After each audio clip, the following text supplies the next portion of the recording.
কিয়ামতের দিন তিন প্রকার ব্যক্তিদের সুপারিশকে গ্রহণ করবে। তার মধ্যে এক প্রকার হচ্ছে হযরত উলামায়ে কেরাম, আর আমাদের ইমামরা হচ্ছেন হযরত উলামায়ে কেরামরা ইমাম। তাদের সাথে যদি আমরা সুসম্পর্ক রাখি, তাদের সাথে ভালো আচরণ করি, তারা হাসরের মাঠেও আপনার আমার জন্য সুপারিশ করবে। বলি সুবহানাল্লাহ। তাদের সাথে মহব্বত রাখলে, তাদের সাথে ভালোবাসা রাখলে হাসরের মাঠে আমরা তার সাথেই উঠবো। বলি সুবহানাল্লাহ। আল্লাহ রাসূল বলেছেন, দুনিয়াতে এরকম ভাবে যার মৃত্যু যেই অবস্থায় হবে তাকে সেই অবস্থায় উত্থাপন করা হবে। বলি সুবহানাল্লাহ। তো আপনি আমি ইমামের সাথে যদি এরকম ভাবে ভালোবাসা রাখি, আপনি আমি হাসরের মাঠে ইমাম আমার আপনার জন্য সুপারিশ করবে। আল্লাহ বলেছেন, ইয়া আইয়ুহাল্লাযীনা আমানুত্তাকুল্লাহ ওয়া কুনু মা'আস সাদিকিন। এই ইমানদার, তোমরা আল্লাহকে ভয় করো এবং সত্যবাদীদের সাথে থাকো। এখানে তাফসীরের মধ্যে সাদিকিন দ্বারা উলামায়ে কেরাম এবং সালিহিন উদ্দেশ্য। তা আমরা হযরত উলামায়ে কেরাম নেককারদের সাথে, আল্লাহ ওয়ালাদের সাথে যদি সম্পর্ক রাখি, মসজিদের ইমামের সাথে সম্পর্ক রাখি, মসজিদের মুয়াজ্জিনের সাথে যদি সম্পর্ক রাখি, খতিব সাহেবের সাথে যদি সম্পর্ক রাখি, আল্লাহ রাব্বুল আলামিন বলেছেন যে এর দ্বারা আপনার আমার মধ্যে এরকম ভাবে খুদাবিতি আসবে, আল্লাহ তাআলার ভয় আসবে। আর যখন আপনি আমি এরকম মুত্তাকি হইতে পারবো, খোদাভীতি অবলম্বন করতে পারবো, আর আল্লাহ রাব্বুল আলামিন এই মুত্তাকিদের জন্যই বলেছেন যে সফলতা, ইন্না আকরামাকুম ইনদাল্লাহি আতকাকুম। আল্লাহ তাআলার কাছে সবচেয়ে সম্মানিত ব্যক্তি তারাই যারা আল্লাহকে ভয় করে, যারা মুত্তাকি। সাল্লাল্লাহু আলাইহি ওয়াসাল্লাম, ইযা মারারতুম বিরিয়াদিল জান্নাহ, ইযা মারারতুম বিরিয়াদিল জান্নাহ, যখন তোমরা জান্নাতের বাগিচায় অবতরণ করবে, জান্নাতের বাগিচা দিয়ে অতিক্রম করবে, আল্লাহর রাসূল বলেন, ফারতাউ, তোমরা সেখান থেকে ফল গ্রহণ করো। বলি সুবহানাল্লাহ। সেখান থেকে ফল খাও। কিলা ইয়া রাসূলুল্লাহ, আল্লাহর নবীর সাহাবায়ে কেরামরা প্রশ্ন করেছেন, জিজ্ঞাসা করেছেন আল্লাহর রাসূলকে, ওয়া মা রিয়াদুল জান্নাহ, ইয়া রাসূলুল্লাহ রিয়াদুল জান্নাহ কি, জান্নাতের বাগিচা কি? আল্লাহর রাসূল বলতেছেন যে আল মসজিদ, রিয়াদুল জান্নাহ আল মসজিদ, রিয়াদুল জান্নাহ হচ্ছে জান্নাতের বাগিচা হচ্ছে মসজিদ। বলি সুবহানাল্লাহ। এরপরে সাহাবায়ে কেরাম বলেন, ইয়া রাসূলুল্লাহ, ইয়া রাসূলুল্লাহ ওয়া মাররাতু, বুঝলাম মসজিদ হচ্ছে জান্নাতের ঘর, কিন্তু এখানে ফল কি, আবার ফল কোত্থেকে খাবো? আল্লাহর রাসূল বলেন, ক্বালা রাসূলুল্লাহ সাল্লাল্লাহু আলাইহি ওয়াসাল্লাম, সুবহানাল্লাহি ওয়াল হামদুলিল্লাহি ওয়া লা ইলাহা ইল্লাল্লাহু আল্লাহু আকবার। বলি সুবহানাল্লাহ। আল্লাহর রাসূল জানিয়ে দিয়েছেন, তোমরা মসজিদে প্রবেশ করবে, আর মসজিদই হচ্ছে একটা জান্নাতের ঘর, আর এই জান্নাতের ঘরে গিয়ে তোমরা জান্নাতের ফল খাবে। এই জান্নাতে ফল খাওয়ার মাধ্যম হচ্ছে তোমরা বেশি বেশি সুবহানাল্লাহি ওয়াল হামদুলিল্লাহি ওয়া লা ইলাহা ইল্লাল্লাহু আল্লাহু আকবার। মসজিদ থেকে ফল গ্রহণ করব এই জিকির করতে করতে, সুবহানাল্লাহ বলতে বলতে, আলহামদুলিল্লাহ বলতে বলতে, আল্লাহু আকবার বলতে বলতে। আজকে আমাদের মসজিদে গিয়ে তো আমাদের সময় দেওয়ার সুযোগ হয় না। আমাদের সমাজে, আমাদের বর্তমান আমরা যারা আল্লাহর মুমিন আছি, আল্লাহর বান্দা আছি, এরা মসজিদে গিয়ে সময় দেওয়ার সুযোগ হয় না। বাজারে গিয়ে মাশাআল্লাহ ভালো সময় দিতে পারি, দোকানে গিয়ে ভালো সময় দিতে পারি, গল্প গুজব আড্ডায় বেশি বেশি সময় দিতে পারি, মসজিদে গিয়ে সময় দেওয়ার আমাদের সুযোগ হয় না। অথচ মসজিদ দুনিয়ার মধ্যে সবচেয়ে দামি স্থান, মসজিদ দুনিয়ার মধ্যে সবচেয়ে শ্রেষ্ঠ জায়গা। আল্লাহ রাসূল বুখারী মুসলিমের হাদিসে বলেছেন, ক্বালা রাসূলুল্লাহ সাল্লাল্লাহু আলাইহি ওয়াসাল্লাম, আহাব্বুল বিলাদি আহাব্বুল বিলাদি ইলাল্লাহি মাসাজিদুহা ওয়া আবগাদুল বিলাদি ইলাল্লাহি আসওয়াকুহা।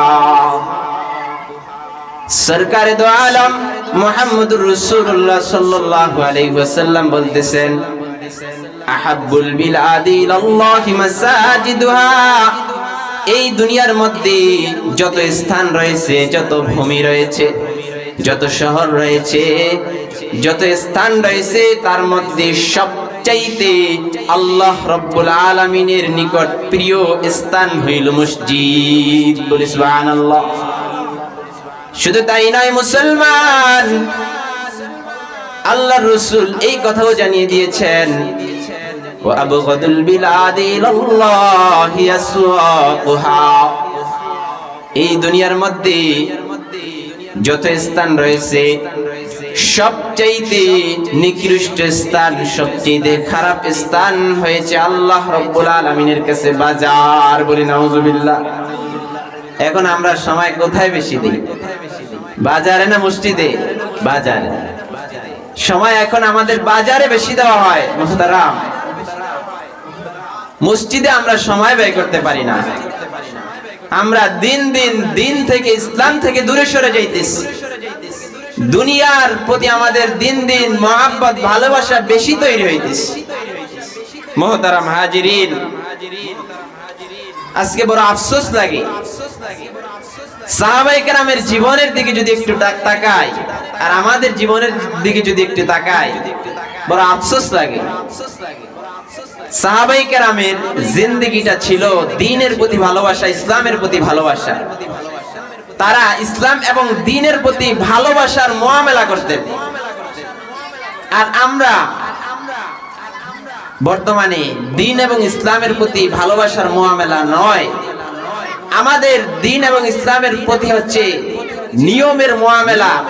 যদিও অনেকে করি না, আমরা স্বাভাবিকভাবে ম্যাক্সিমাম মানুষ যদি করি, ইসলাম এবং দ্বীনের ক্ষেত্রে আমাদের মুআমালা হলো কানুন, নিয়মের মুআমালা করি।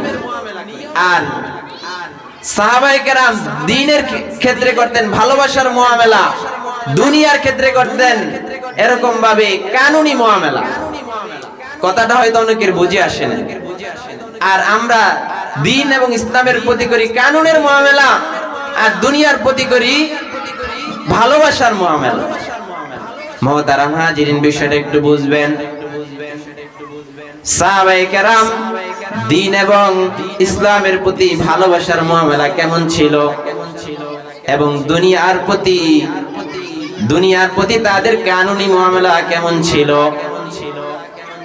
সাহাবায়ে কেরাম রাদিয়াল্লাহু তাআলা আনহুম আজমাইনদের ঘরে এসে যদি কোনো ব্যক্তি জিজ্ঞাসা করত, আপনার ঘরের কর্তা কোথায়, আপনার ঘরের ভাই কোথায় বা চাচা যান কোথায় আছে, সাহাবায়ে কেরামের ঘর থেকে উত্তর আসতো, তিনি মসজিদে গিয়েছেন, আল্লাহর নবীর দরবারে গিয়েছেন।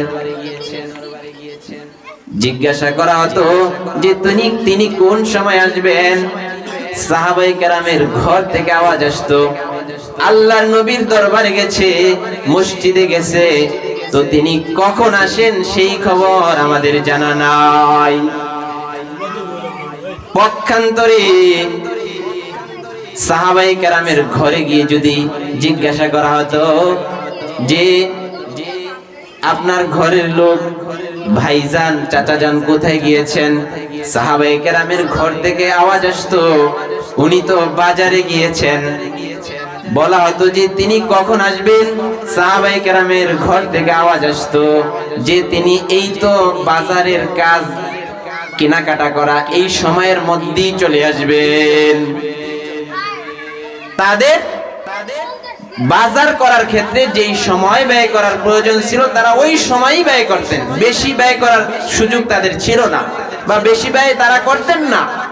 দুনিয়ার কাজ করতে গিয়ে যতটুকু সময় লাগবে ততটুকুই ব্যয় করতেন। আর এটা তাদের ঘরের মহিলারা পর্যন্ত মুখস্থ করে ফেলেছে যে আমার ঘরের লোক দুনিয়াবি কাজে গেছে, সে এই টাইমের মধ্যেই চলে আসবে। কিন্তু নবীর দরবারে গেছে, দ্বীনি কাজে গেছে, কোন সময় আসে তার কোনো টাইমের কোনো হিসাব নাই। একদিন গেছে তো গেছে, কখন আসে কোনো ঠিক নাই, নবীর দরবারে গেছে কখন আসে কোনো হিসাব নাই, টাইমের কোনো লিমিট নাই। কারণ তাদের দ্বীনের প্রতি, ইসলামের প্রতি ভালোবাসা আর মুআমেলা ছিল, এই জন্য দ্বীন এবং ইসলামের জন্য তাদের সময় ব্যয় করার কোনো হিসাব নিকাশ তাদের ছিল না। আর দুনিয়ার ক্ষেত্রে বাজার করতে যতটুকু সময় ততটুকু ব্যয় করতেন, বা অন্যান্য কার্যক্রম করতে যতটুকু সময় ব্যয় করার ততটুকুই করতেন। এই জন্য তাদের মহিলাদেরও মুখস্থ ছিল যে এই সময়ই তারা চলে আসবে। পক্ষান্তরে আমাদের কি অবস্থা দেখেন, বাস্তবিক জীবন একটু লক্ষ্য করেন। আজকে আপনার আমার ঘরে যদি যায় কোনো ভাই জিজ্ঞাসা করে, এ আপনার ঘরের মালিক, আপনার ঘরের কর্তা কোথায়? আপনার আমার ঘর থেকে মহিলা বলবে সে তো মসজিদে গেছে। বলে যে কোন সময় আসবে? তারা উত্তর দিবে এই তো নামাজ পড়ি চলে আসবে। ঠিক কিনা বলেন? আর যদি জিজ্ঞাসা করা হয় আপনার ঘরের লোক কোথায়, কর্তা কোথায়? মহিলা যদি উত্তর দেয় যে বাজারে গেছে। আবার যদি জিজ্ঞাসা করা হয় যে কখন আসবে, মহিলা উত্তর দিবে যে কখন আসে তা জানা নাই। রাত্রে 8টায় আসতে পারে, 10টায়ও আসতে পারে, 12টায় আসতে পারে, কোনো ঠিক ঠিকানা নাই। কারণ তারাও জানে যে আমার ঘরের কর্তা দ্বীনের ক্ষেত্রে, ইসলামের ক্ষেত্রে, মসজিদে যাওয়ার ক্ষেত্রে তার সময় অতটুকু ব্যয় করে যে নামাজ পড়ি সে চলে আসে। নামাজ পড়তে 10 মিনিট সময়, ওই নামাজ পড়া শেষ আর বাড়িতে আসার কোনো দেরি নাই। এটা ঘরের মহিলাদের মুখস্থ হয়ে গেছে। আর বাজারে গেছে কোন সময় আসে কেউ ঠিক করে বলতে পারে না। আমাদের ঘরের মা বোনরা, ঠিক কিনা বলেন? এমন হয় কি না হয় না? এটার দ্বারা আমি বুঝাইতে চাইছি সাহাবায়ে কেরাম ছিলেন দ্বীনের ক্ষেত্রে, ইসলামের ক্ষেত্রে মুহাব্বতি মুআমেলা। আপনার আমার দ্বীন এবং ইসলামের ক্ষেত্রে মুহাব্বতি মুআমেলা নাই। আমরা দুনিয়ার ক্ষেত্রে মুহাব্বতি মুআমেলা, আরে সময় তো ব্যয় করতেছি কোনো ঠিক নাই, হিসাব নাই। কিন্তু মসজিদে গিয়া 10 মিনিটের বেশি দেরি করা যাবে না। যেই টাইম নামাজ পড়তে লাগবে ওই টাইমই ব্যয় করব, এর বেশি এরকম ভাবে ব্যয় করব না। এবং কি দেখেন আমাদের অবস্থা, একটা মানুষ মসজিদে যাওয়ার সময় যতটুকু গতিতে যায়, বের হওয়ার সময় তার গতিটা তার থেকে দ্বিগুণ থাকে। আপনারা লক্ষ্য করেন, আমরা লক্ষ্য করি, আমরা যারা ইমাম আছি, মসজিদে যাওয়ার সময় আজান হয়, আস্তে ধীরে জামা লয়, উযু করে, একটু অলসতামি করিয়া আস্তে আস্তে যায়। নামাজ শেষ, মাশাআল্লাহ এত স্পিরিট ওনার শরীরের মধ্যে চলে আসে। আরে তাড়াতাড়ি কাম আছে, হুজুর আজকে কাজ আছে। এই হচ্ছে পরিস্থিতি। মসজিদে গিয়া ইমাম সাহেব নামাজের 2 মিনিট লেট হয়ে গেছে, বারবার ঘড়ির দিকে তাকাই আমরা। মানে ঘড়ি চাইতে চাইতে আমাদের ঘাড় হয়তো বাঁকা হয়ে যাবে, এমন পরিস্থিতি। মানে দেরি সহ্য হইতেছে না। ভালোবাসা নাই, ইবাদতের প্রতি ভালোবাসা থাকলে এটা আমাদের দ্বারা হওয়া সম্ভব হইতো না। নামাজের প্রতি, ইবাদতের প্রতি যদি ভালোবাসা থাকতো তাহলে বারবার মসজিদের ঘড়ির দিকে কেন আমি তাকাবো? ইমাম আমার নির্ধারিত আছে, ইমাম আসবে, ইমাম আসলি টাইম, ওই টাইমে আমি নামাজ পড়বো। হ্যাঁ, ইমাম সাহেব 5 মিনিট দেরি করলে তাকে ধমক দেই। আয় হায়, টাইম নিয়ে আজকে আমাদের কত আহাজারি। আমাকে আপনাকে কে টাইম দিল, এই সময় কে দিল, সেই চিন্তা কখনো করি নাই। এই টাইমটা আমি পাইলাম কোথায়, এই হায়াতটা আমাকে কে দিল? আজকে ঘড়ির দিকে তাকাইতেছি, টাইম চাইতেছি, টাইমটা আমি কোত্থেকে পাইলাম? যে রব আপনাকে আমাকে টাইম দিল, ওই রবকে 2 মিনিট লেট করে সিজদা দিব, রবের জন্য 5 মিনিট সময় বেশি ব্যয় করব, সেটা সহ্য হয় না। হায় মুসলমান, বড় আফসোস লাগে। যত হিসাব নিকাশ না মসজিদের নামাজের টাইমে গেলে আমাদের শুরু হয়। এছাড়া আমাদের অন্যান্য সময় কত সময় গল্প গুজব করে ব্যয় করি, সেগুলোর হিসাব নাই। সেই সময়গুলো যদি আমরা হিসাব রাখতাম, আজকে আমরা দুনিয়ার জমিনে দামি মুসলমান হয়ে যাইতাম। সাহাবায়ে কেরাম, আজকে সাহাবায়ে কেরাম কিভাবে হয়েছে? তাদের টাইম দ্বীনের ক্ষেত্রে যত পারছে ব্যয় করছে, দুনিয়ার ক্ষেত্রে হিসাব করে টাইম ব্যয় করছে। এই কারণে আজকে তাদের মর্যাদা ইতিহাসের পাতায় লেখা হয়েছে। মুহতারাম হাজিরিন, আমরা মসজিদে বেশি সময় দেওয়ার চেষ্টা করব তো ইনশাআল্লাহ। মসজিদ আল্লাহ রাব্বুল আলামিনের ঘর, এটা আবাদ করা, এটাকে তদারকি করা, তত্ত্বাবধান করা, প্রত্যেকটি মহল্লার মসজিদের আওতাধীন যতটি ঈমানদার রয়েছে, যতটি মুসলমান রয়েছে, সকলেরই দায়িত্ব কর্তব্য মসজিদ আবাদ করা, মসজিদ নির্মাণ করা থেকে শুরু করে যাবতীয় কর্মকাণ্ড কার্যকলাপকে তত্ত্বাবধান করা, দেখাশোনা করা, এগুলা প্রত্যেকটি ঈমানদারের দায়িত্ব। বিশেষ করে মসজিদ কমিটির সাথে যারা জড়িত আছেন, সদস্য আছেন, তাদের দায়িত্ব মসজিদ আবাদ করা। সাধারণ মুআমেলা না, মসজিদ আবাদ করা অনেক বড় ভাগ্যের ব্যাপার। মসজিদ আবাদ করতে পারা অনেক বড় সৌভাগ্যশীলদের কাজ। মসজিদ আবাদ করা দুনিয়ার কোন সামান্য সাধারণ মানুষের কাজ নয়। মসজিদ আবাদ করা মুহাম্মদুর রাসূলুল্লাহ সাল্লাল্লাহু আলাইহি ওয়াসাল্লামের কাজ। মসজিদ আবাদ করা ইব্রাহিম খলিলুল্লাহর কাজ। মসজিদ আবাদ করা হযরত আবু বকর রাদিয়াল্লাহু তাআলা আনহুর কাজ। মসজিদ আবাদ করা হযরত ওমর রাদিয়াল্লাহু তাআলা আনহুর কাজ। মসজিদ আবাদ করা হযরত ওমর ওসমান রাদিয়াল্লাহু তাআলা আনহুমদের কাজ। মসজিদ আবাদ করা এই দুনিয়ার, এই গোটা পৃথিবীর সকল ঈমানদার, সকল খাঁটি মুমিনের কাজ। মুহতারাম হাজিরিন,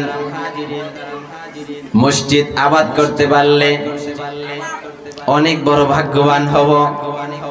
ঈমানদার বলে আমাকে সাক্ষ্য দিবে, আমি ঈমানদার যে আমার ঈমানের গ্যারান্টি দিবে। মসজিদ আবাদ করতে পারলে, মসজিদ আবাদ করতে পারলে আমার ঈমানের সার্টিফিকেট দেওয়া হবে। বলি সুবহানাল্লাহ। আমার আল্লাহ কুরআনুল কারীমে সূরা তাওবার মধ্যে স্পষ্ট জানিয়েছেন। সূরা তাওবার 18 নম্বর আয়াতের মধ্যে আল্লাহ বলেন, ইন্নামা ইয়া'মারু মাসাজিদাল্লাহ, ইন্নামা ইয়া'মুরু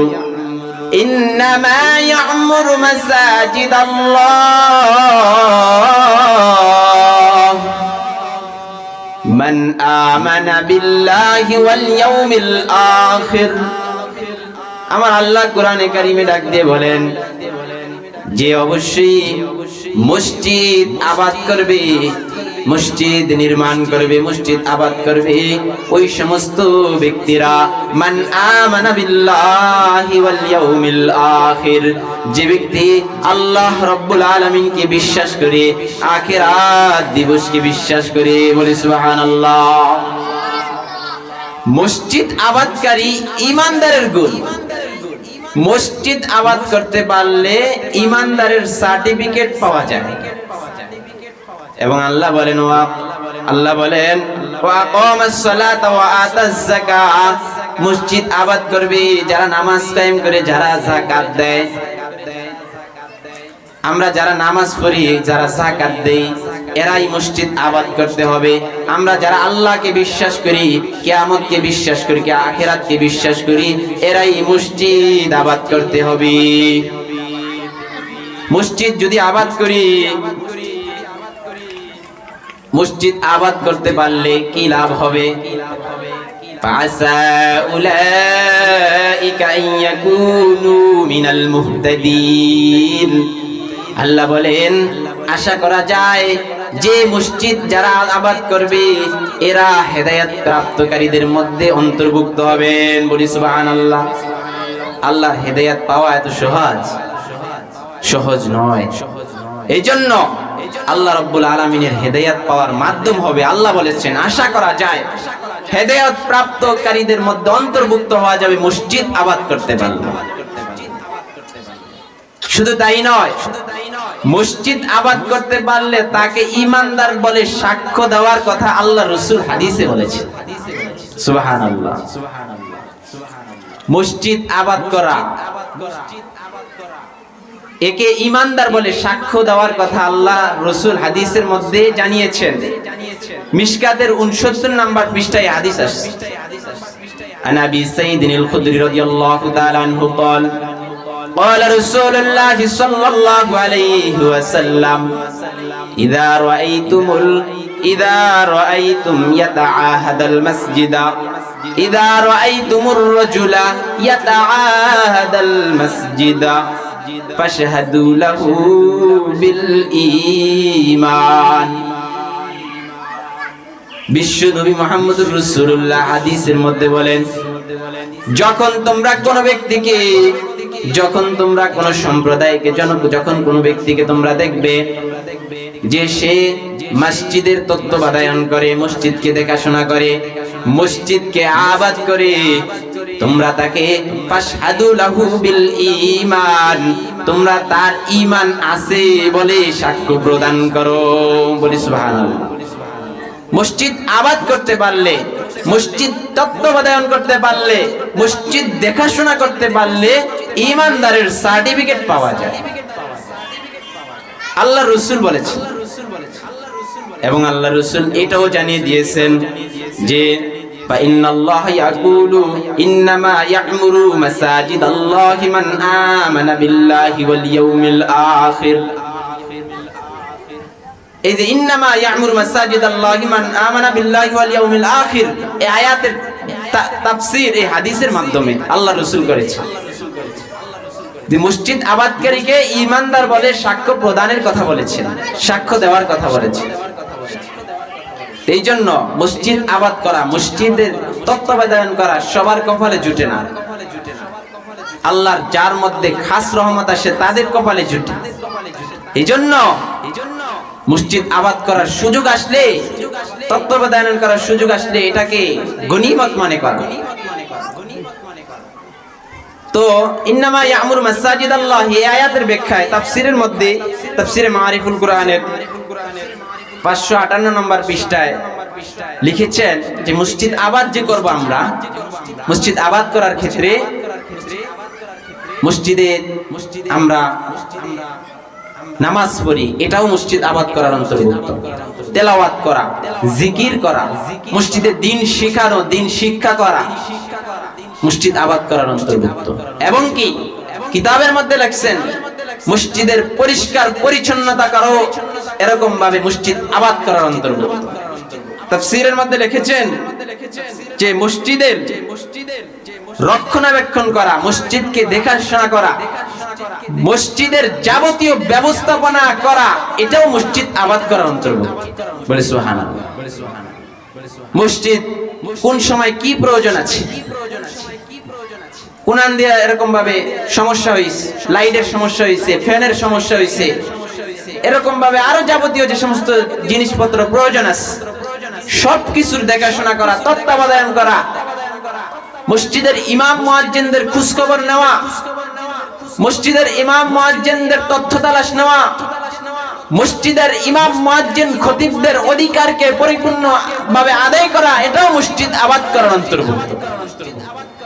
মুহতারাম হাজিরিন, আজকে আমরা মসজিদে গেলাম আর নামাজ পড়ে চলে আসলাম, মসজিদ আবাদ করা কি এখানেই শেষ?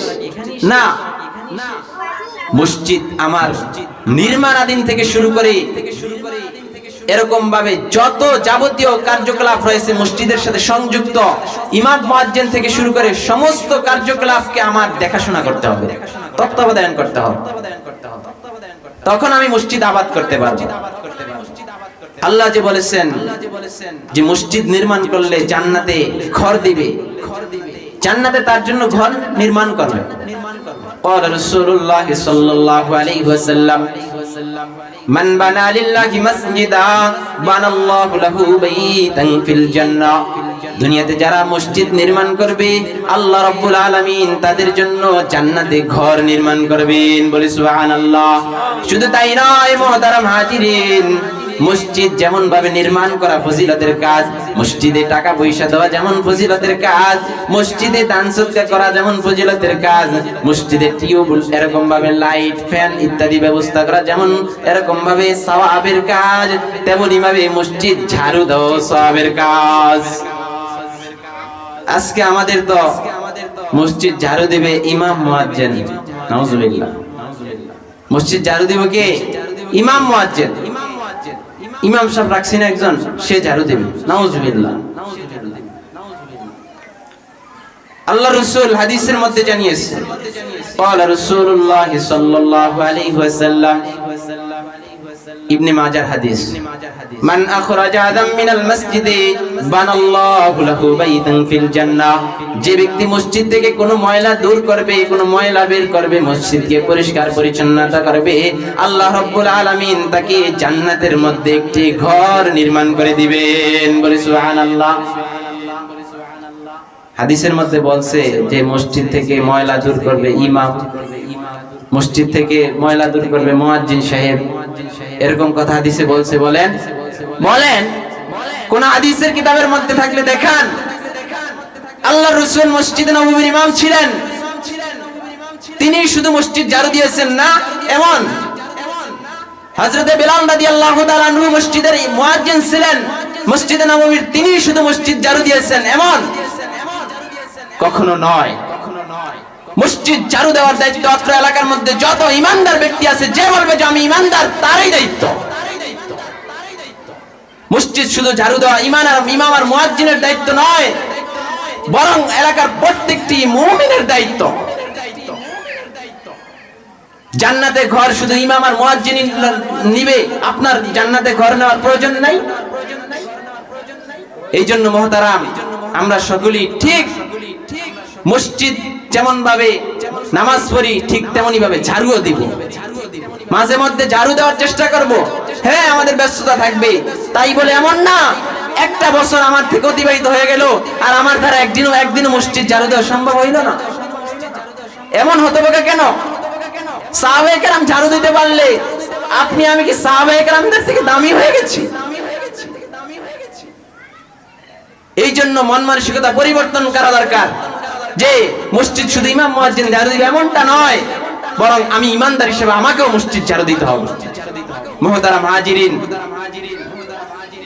আজকে বড় আফসোস লাগে, আমাদের অনেক, আপনাদের মহল্লার কথা বলতেছি না, আমি গোটা দেশের, গোটা সমাজের, প্রতিটি এলাকার, প্রতিটি সমাজের ইমানদারদের জন্য বলছি। বড় আফসোস লাগে, আমাদের অনেক ধনবান, বিত্তবান, ক্ষমতাশীল ব্যক্তিরা মসজিদে আসেন, অনেক সেক্রেটারি, সভাপতিরা মসজিদে আসেন। আল্লাহ আপনাকে নিয়ামত দিয়েছেন, মসজিদের দায়িত্ব দিয়েছেন, মসজিদে আইসা এরকম ভাবে হাতটা ডলা দেয়, টাইলসে হাতটা ডলা দিয়ে এরকম ভাবে ময়লা থাকলে মুয়াজ্জিনরে দেখায়। এগুলা কি? ইমাম সাহেবরে দেখায়, এগুলা কি? উচিত ছিল ওই ময়লাগুলা তার গায়ে লিখে দেওয়া। তোমার মতো সভাপতি, সেক্রেটারি থাকতে মসজিদে ময়লা জমলে কেন? আজকে বড় আফসোস লাগে যারা এই সমস্ত কর্মকাণ্ড করে, মসজিদে ময়লা ধরে ধরে ইমাম মুয়াজ্জিনদেরকে দেখায়। তাদেরকে আমরা চোখে দেখি যে তারা পেশাব করে, ইস্তেঞ্জা করে, টিস্যু ব্যবহার না করে নাফাক হয়ে হেঁটে যায়। আমাদের চোখে দেখা, তোমার মতো ব্যক্তি নিজে পবিত্র হইতে পারলা না, আর মসজিদে আইসা ময়লা দেখো, ইমাম মুয়াজ্জিনদের দেখাও, যত পরিষ্কার পরিচ্ছন্নতা সেখানে ঢুকাও, এখানে খোঁজো, হতবাক। অথচ তার ঘরেই ঠিকমতো দৈনন্দিন ঝাড়ু দেওয়া হয় না। আমরা তো বিভিন্ন ঘরে যাই, দেখি ঠিকমতো দেয়া বসার মতো স্থানটা পাই না, আর আইসা মসজিদে পরিষ্কার ওয়ালা হয়ে গেছে, পরিচ্ছন্ন ওয়ালা হয়ে গেছে। আল্লাহ তাআলা আমাদেরকে সঠিক বুঝদান করেন। মুহতারাম হাজিরিন, বিষয়গুলা খুব দরকার, প্রয়োজনীয় বিষয়। আজকে নামাজই শুধু ইবাদত না, আগে মসজিদের মধ্যে দিন প্রতিষ্ঠা করেন, তখন সমাজ এবং দেশ ঠিক হয়ে যাবে। আজকে আমাদের আন্তরিক অন্তরের ময়লা আগে পরিষ্কার করতে হবে, তারপর আমি যে মসজিদ পরিষ্কার চিন্তা ভাবনা করি। আল্লাহ রাসূল বলেছেন, যে যেই জিনিসের জন্য মসজিদে আসে সে সেই জিনিস নিয়েই ফিরে যায়।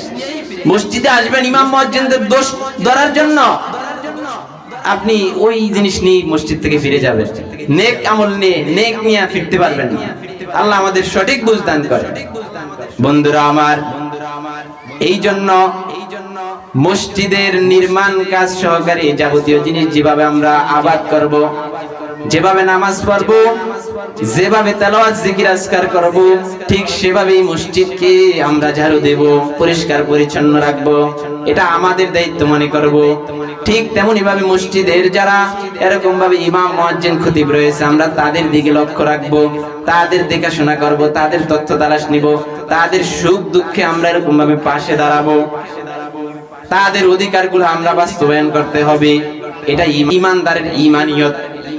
মুহতারাম হাজিরিন, আজকে বড় আফসোস লাগে আমাদের দেশে ইমাম এবং মুয়াজ্জিনরা, এই দেশের আজকে 56 বছরের স্বাধীনতা, কিন্তু এখনো পর্যন্ত রাষ্ট্রীয়ভাবেও আমরা ইমাম এবং মুয়াজ্জিন এই দেশের অবহেলিত, সামাজিকভাবে মুসল্লিদের থেকেও অবহেলিত, রাষ্ট্রীয়ভাবে অবহেলিত। বিভিন্ন সময় বিভিন্ন স্থানে বিভিন্ন সমাজে বিভিন্ন জায়গায় ইমাম এবং মুয়াজ্জিনদের উপর এরকম ভাবে অসম্মান বোধ, লাঞ্ছিত হওয়া, এরকম আচরণ করে, তাদেরকে হাই প্রতিপন্ন করে। তারা যখন হক কথাগুলো মিম্বরে বসে বলে, তারা যখন সঠিক দিক নির্দেশনা উম্মাকে দেয়, তখন তাদের উপরে এরকম ভাবে বিপদ নেমে আসে, তাদের শত্রু হয়ে দাঁড়ায়। সুদখোরের বিরুদ্ধে কথা বললে সুদখোর ইমামের শত্রু হয়ে যায়, ঘুষখোরের বিরুদ্ধে কথা বললে, চাঁদাবাজের বিরুদ্ধে কথা বললে, সন্ত্রাসের বিরুদ্ধে কথা বললে ইমামের শত্রু হয়ে দাঁড়ায়। কোন অশ্লীলতা, গান বাজনা, মাদক, জুয়া আড্ডা, এরকম ভাবে জেনা, ব্যভিচার, এগুলার বিরুদ্ধে ইমাম কথা বললে তার শত্রু হয়ে দাঁড়ায়, ইমামকে লাঞ্ছিত করা হয়। মুহতারাম হাজিরিন, ইমামকে লাঞ্ছিত করে নিজের কপালকে নিজের উপরে নিজে বিপদ টেনে আনতেছেন। যে ইমামকে লাঞ্ছিত করবে, যে ইমামকে অসম্মান করবে, সে নিজের উপরে নিজের এরকম ভাবে বিপদ টেনে আনবে। আল্লাহ রাসূল সাল্লাল্লাহু আলাইহি ওয়াসাল্লাম তিরমিজির হাদিসের মধ্যে বলেছেন, 3 শ্রেণীর লোককে আল্লাহ তাআলা কিয়ামতের দিন এরকম ভাবে নূরের মিম্বরের উপরে আসন দিবেন, বলি সুবহানাল্লাহ। তার মধ্যে এক শ্রেণীর লোক হবে যারা মানুষকে এরকম ভাবে মানুষের ইমামতি করেছে, দুনিয়াতে মানুষের নামাজের ইমাম হয়েছে, বলি সুবহানাল্লাহ। সেই দিন সিংহাসনে থাকবে ইমামরা। আজকে তাদের বিরুদ্ধে আচরণ করা হয়, তাদের অধিকার ঠিকমতো দেওয়া হয় না, সামান্য বেতন বাড়ানোর কথা বললে তাদের এরকম ভাবে লাঞ্ছিত করা হয়, তাদের চাকরি থেকে এরকম ভাবে বাদ দিয়ে দেওয়া হয়। এই যে এখন ডিসেম্বর আসছে, সামনে জানুয়ারি, অনেক ইমাম তাদের বেতন বাড়ানোর কথা বললে বলবে যে হুজুর আপনি চলে যান, আমরা এই টাকা দিয়ে আরো ইমাম রাখতে পারবো। নাউজুবিল্লাহ। আপনার আমার যে আখিরাতের জিম্মাদারি নিয়ে আপনার আমার সামনে, আপনার আমার নামাজের সামনে দাঁড়াইতেছেন, ওই ব্যক্তির সাথে এমন আচরণ কিভাবে করি? ওই ব্যক্তির দুনিয়াতে চলতে গিয়া যত খরচের প্রয়োজন হয়, তার ফ্যামিলিকে ইসলামী শরিয়ার আলোকে পরিচালনা করতে গিয়া, খোরপোশ দিতে গিয়া যত টাকা পয়সার প্রয়োজন হয়, সবকিছু মসজিদ কমিটির ব্যবস্থা করার দায়িত্ব। যদি কোনো মসজিদ কমিটি সেই ব্যাপারে অবহেলা করে, এরকম ভাবে যদি কোনো মসজিদ কমিটি সেই ব্যাপারে ত্রুটি করে, ফাতোয়ার কিতাবে আসছে ওই সমস্ত মসজিদ কমিটিটা কালকে আমাদের দিন আল্লাহ রাব্বুল আলামিনের আদালতে জবাবদিহি করতে হবে।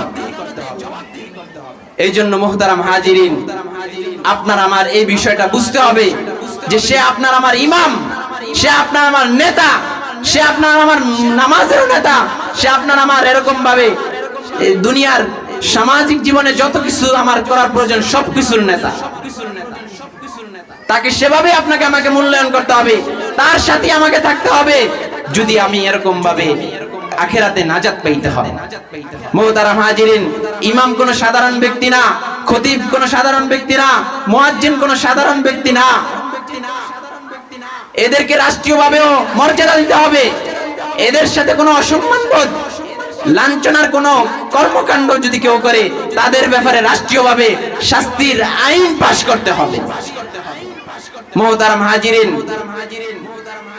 আজকে আমাদের ইমাম মুয়াজ্জিনদেরকে এরকম ভাবে আমরা বাজার দর অনুযায়ী বেতন যদি না দেই, হাদিয়া যদি প্রদান না করি, হাসুরের মাঠে আপনি আমি যারা কমিটির দায়িত্ব আছি এদেরকে জবাবদিহি পরিপূর্ণ করতে হবে। আল্লাহর আদালতে জবাব দিতে হবে। এই ইমামের কি প্রয়োজন, ইমাম যে আপনার আমার জন্য কি কাজ করতেছে একটু কখনো কল্পনা করিনি।